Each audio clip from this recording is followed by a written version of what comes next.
What is up, YouTube? Mr. Pencil Pals here with the next part of the walkthrough.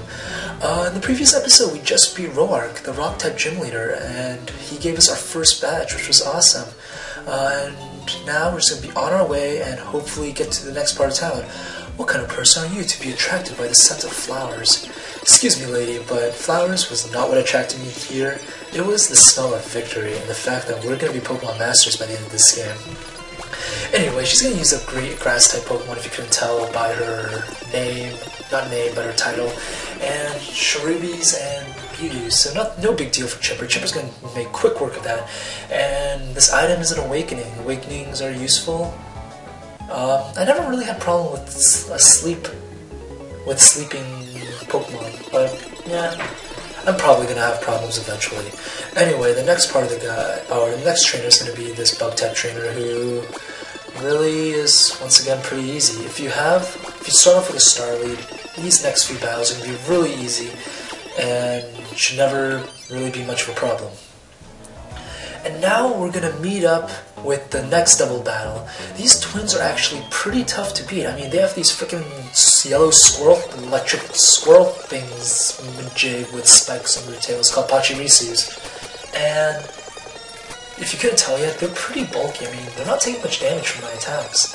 And this battle was probably a solid 3 to 4 minutes long, so you might have to actually bring potions for this battle if you guys aren't fully prepared, but yeah, they're just really tanky, so just hack and slash and eventually you'll win. Now that we beat these two twins, what am I talking about? We're just going to move Chipper back to the front because he has full health, essentially full health, and we're going to move to the left. We'll find this TM, which is TM09, which is Bullet Seed. Bullet Seed is a pretty useless move, so I would never recommend using it, but it has a pretty cool animation, so if you guys want to check it out, then teach it to some Pokemon you don't care about and check out the animation. Now we just got to Floroma Town, and if you couldn't tell by the title already, it's going to be full of flowers. We're just going to go heal up, but we're also going to notice some strange activity going on by these blue-haired fellows. What could they possibly want in a town full of flowers? Well, we're going to find out. Just go up north around these dancing flowers, and we're going to meet up with these two blue-haired freaks and blocking this entrance, and we're just going to talk to them and say, "Aren't we Team Galactic staying around among flowers? Hey now, don't complain. Bug and Grass-type Pokemon creep me out though. I don't want to be here either." Yeah, I have to completely agree with these people. Bug-type Pokemon are probably the nastiest looking Pokemon in the entire game. And I'm talking to them again for some odd reason. Anyway, in real life, Bug-type Pokemon are probably the things that creep me out a lot. Like, I really hate Bug-type Pokemon. Or, not Bug-type Pokemon, I'm sorry. Bug-type bugs in real life. Ever since I was little, I think my sister, pulled a prank on me. And ever since then, I always hated bugs, especially caterpillars and slugs.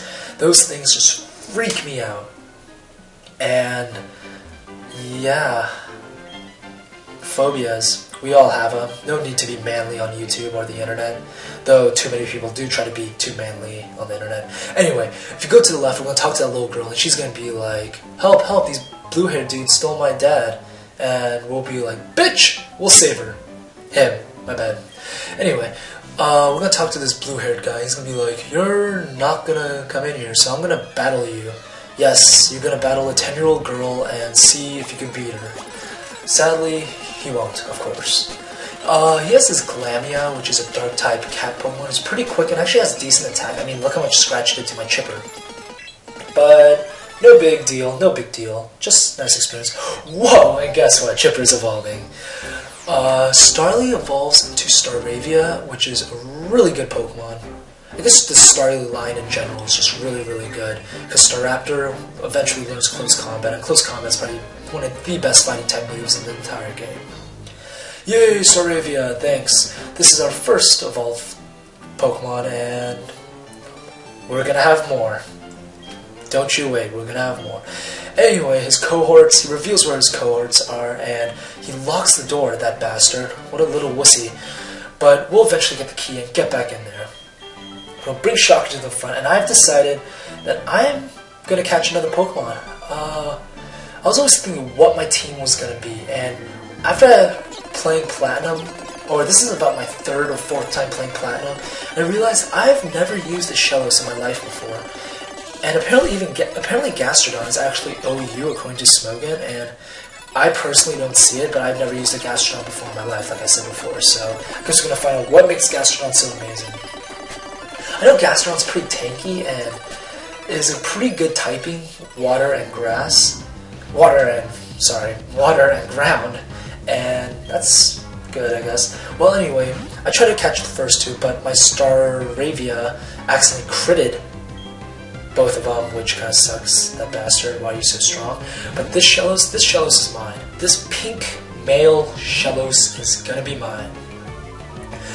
Now we're gonna send in Chipper. We're just gonna try to lower its stats with whatever ability, Intimidate. That's actually, I've always had a question about that. Do lowering the stats of Pokemon make it easier to catch? Why don't you guys tell me in the comments below, because that's always been a question of mine. Anyway, Shellos is going to use this. I just realized I say anyway a lot, and I'm not quite sure why. Let's get back onto this battle. Shellos, we're going to catch him eventually, and let's see if this first Pokeball will do it. Oh, you bastard. Sadly, Shellos was not caught, but hopefully our next Pokeball will do the trick. Stop using Harden, you fatty. Yeah, Pokeball. Whoosh. Dun dun dun dun dun dun. Click. Awesome. We got Shellos, and now we're gonna name Shellos something awesome. Something so awesome you guys won't even be able to handle it. One of my favorite shows. Actually, no. I'm gonna have you guys guess. I'm gonna name my pink Shellos Pinkie Pie, and I want you guys to tell me in the comments below what show is Pinkie Pie from. Now, before you guys say, that show is so gay, the show that I'm talking about is actually a really good show. You guys should probably check it out. I had my doubts about it, like, come on, how can a show about this sort of animal possibly be good? But it actually surprised me, and I've come to enjoy the show. I'm a big fan of the show. So anyway, why don't you guys tell me what the show's about, or what the title of the show is, and in the comments below. So now we're just going to go back to the Pokemon Center and heal up. Now that we got Shellos, we got to bring him back up to our level, and hopefully those 2 grunts that were guarding the entrance before will help us accomplish our goal. And I forgot to speed up this part. I'm sorry. You guys have to sadly witness these very boring healing escapades that I go through. I don't even know if I used the word right. Pinkie Pie in the front. Let's go. Bum bum bum bum bum bum bum bum bum. Through the flowers, I'm making up my own song. Alright, freaking blue-haired peoples, stop arguing, do as we say. Team Collectible always have our way. We must attract Pokemon in great numbers. Huh. Well, once again, blue-haired grunts are going to be fighting 10-year-old girls with a Gastrodon, Shellos named Pinkie Pie. I would just never play Pokemon again if I lose to a Pokemon called Pinkie Pie. Anyway, first grunt, pretty easy. Stunky's a poison-type Pokemon, so ground is going to do good work of that. This is so lame. Yeah, I know it's lame, losing to a 10-year-old girl with a Shellos. Next grunt's going to battle us, thinking he has his chance. He has 2 Zubats. And I'm probably not going to fight him because Pinkie Pie is low poison, and Shocker should take quick work of it because Shocker is electric type and has the great move. What was that move called? Spark. Yay! Yay! Alright, that's tough. Tougher than I can put into words. You know I'm 10 years old. I'm sure these people could, like, beat us up if they really wanted to. I mean, grunts have to at least be 10 years old. Anyway, 10 years old. 20 years old. Grunts run away because they're wussies, and they drop a key because they're really, really dumb. And how does a key drop out of... Whatever, I'm not going to question it. We need to get past this part of the game. The guy thanks us, and he's going to give us honey. And we're just going to go through this house, check out what these little kids are going to say. Little kids, just one little kid. And he says, if you put honey on the bark of trees, then rare Pokemon could potentially appear. And this guy tells us that the flowers are very beautiful, none other in the Sinnoh region, or whatever region this place is called, all because of the Pokemon. Now we're going to slather some honey on this tree, and in the next episode we're going to come back to this tree and see what rare Pokemon appears. And if it's a Pokemon that we want, then I guess we found out the last member of our party.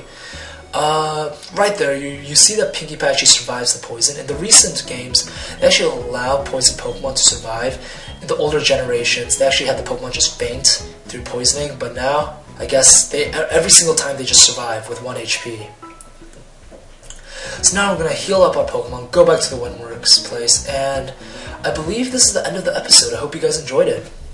Make sure to rate, comment, subscribe, tell your friends about this channel, and yeah, please tell me what I can do better. Like, I'm always looking to improve. I realize I'm not perfect at this yet, but I'm definitely working on it, and I enjoy what I'm doing. So what more could you want on a YouTube channel? You make YouTube channels because you like to do what you do.